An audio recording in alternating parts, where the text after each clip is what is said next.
Assalamualaikum warahmatullahi wabarakatuh.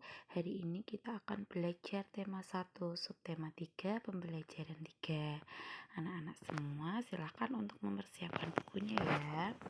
Yang pertama, kami ingatkan selalu anak-anak untuk menggunakan masker, mencuci tangan, menjaga jarak, dan juga di rumah selalu membiasakan olahraga, makan makanan yang bergizi, dan juga menjaga pikiran kita untuk tetap positif agar kita dapat mencegah penyebaran virus COVID-19. Nah, materi pembelajaran hari ini yang pertama yaitu pengaruh kondisi geografis Indonesia dan juga pentingnya keadilan yang ada di Indonesia. Nah, yang pertama, pengaruh kondisi geografis Indonesia terhadap kehidupan sosial. Yang pertama yaitu pengaruhnya masyarakat mengenal transportasi pelayaran. Nah, transportasi pelayaran ini mempermudah hubungan antar pulau. Yang kedua, sebagian masyarakat terbiasa hidup di laut, yaitu ada suku Baju dari Sulawesi yang mendirikan rumah di tengah laut, dan juga suku Bugis yang dari Sulawesi juga yang pernah mengarungi samudra dengan kapal pinisi.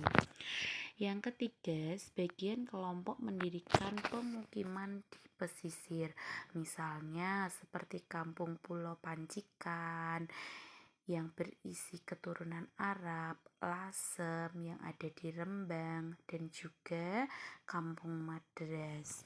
Selanjutnya, pengaruh terhadap kehidupan sosial yaitu terjadinya pembaruan budaya lokal. Artinya, pembaruan ini dapat menimbulkan budaya baru, misalnya batik lasem yang coraknya seperti gaya Tiongkok. Selanjutnya, yang kelima, berpengaruh terhadap masyarakat kita sudah mengenali teknologi. Nah, selanjutnya, apakah keuntungan bagi Indonesia jika memiliki perairan yang luas? Sebelumnya kita ketahui ya, wilayah perairan di Indonesia lebih luas dibanding wilayah daratannya. Maka dari itu kita disebut dengan negara maritim. Apakah ada keuntungannya? Tentu saja ada. Nah, jadi ketika kita memiliki wilayah perairan yang sangat luas, itu berdampak pada kehidupan ekonomi penduduk yang ada di Indonesia. Berikut adalah beberapa hasil perairan laut yang ada di Indonesia.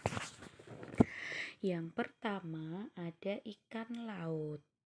Nah, ikan yang ada di laut Indonesia ini ditangkap dan juga dimanfaatkan oleh para nelayan untuk dijual. Kemudian dibeli oleh para konsumen untuk dikonsumsi. Selanjutnya yaitu rumput laut. Nah, rumput laut dibudidayakan hampir di seluruh pesisir Indonesia. Rumput laut ini memiliki banyak sekali manfaat sehingga harganya pun cukup tinggi. Selanjutnya hasilnya yaitu terumbu karang. Terumbu karang memiliki nilai ekonomis yang tinggi karena fungsinya. Nah, jadi biasanya masyarakat di pesisir itu juga sangat bergantung dengan keberadaan terumbu karang.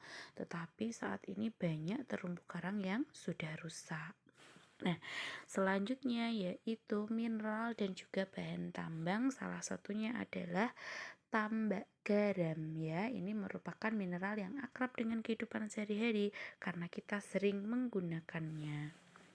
Nah, itulah tadi beberapa hasil perairan laut Indonesia yang dimanfaatkan oleh masyarakat untuk menopang kehidupan ekonomi penduduk. Nah, apakah semua masyarakat berhak memanfaatkan sumber daya alam yang ada di Indonesia? Misalnya ya, di sini ada beberapa contoh sumber daya alam yang ada di Indonesia. Apakah kita semua berhak? Jawabannya adalah berhak. Ya, tetapi harus tetap mengedepankan keadilan dalam memanfaatkan sumber daya alam. Nah, ada beberapa hal-hal yang harus diperhatikan ketika kita memanfaatkan sumber daya alam. Nah, termasuk apa yang dilakukan oleh pemerintah dan juga apa yang dilakukan oleh masyarakat. Dalam pemerintahan diupayakan adanya penghematan bahan galian tambang. Artinya, apabila bahan tambang ini nanti habis digunakan, itu tidak akan dapat digunakan lagi. Selanjutnya ada upaya perlindungan hewan dan juga tumbuhan, misalnya dengan membuat cagar alam dan juga suaka marga satwa. Yang ketiga ada pemeliharaan lingkungan. Nah, dari upaya masyarakat kita bisa menghindari dari tebang liar, tidak menebang pohon secara sembarangan. Yang kedua, gotong royong membersihkan lingkungan, dimulai dari lingkungan keluarga, sekolah hingga masyarakat. Yang ketiga, menggunakan sumber energi alternatif. Misalnya ketika kita memasak, ketika sudah tidak memiliki gas, kita bisa memanfaatkan kayu dan lain sebagainya. Nah, hak dan kewajiban setiap warga negara adalah sama. Selain mendapatkan hak memanfaatkan sumber daya alam, setiap warga negara juga hendaknya melaksanakan kewajiban untuk melestarikan dan juga menjaga sumber daya alam yang ada. Nah, untuk tugas hari ini, silakan anak-anak mengirimkan pengalaman upaya melestarikan alam, contohnya menanam tanaman, menyiram tanaman, dan lain-lain. Tulis dalam bentuk sebuah cerita, lalu bacakan ceritamu melalui pesan suara dan kirimkan melalui WhatsApp. Cukup jelas ya untuk tugas hari ini. Nah, materinya hari ini sudah cukup. Semoga bermanfaat. Anak-anak jangan lupa untuk senantiasa mematuhi protokol kesehatan.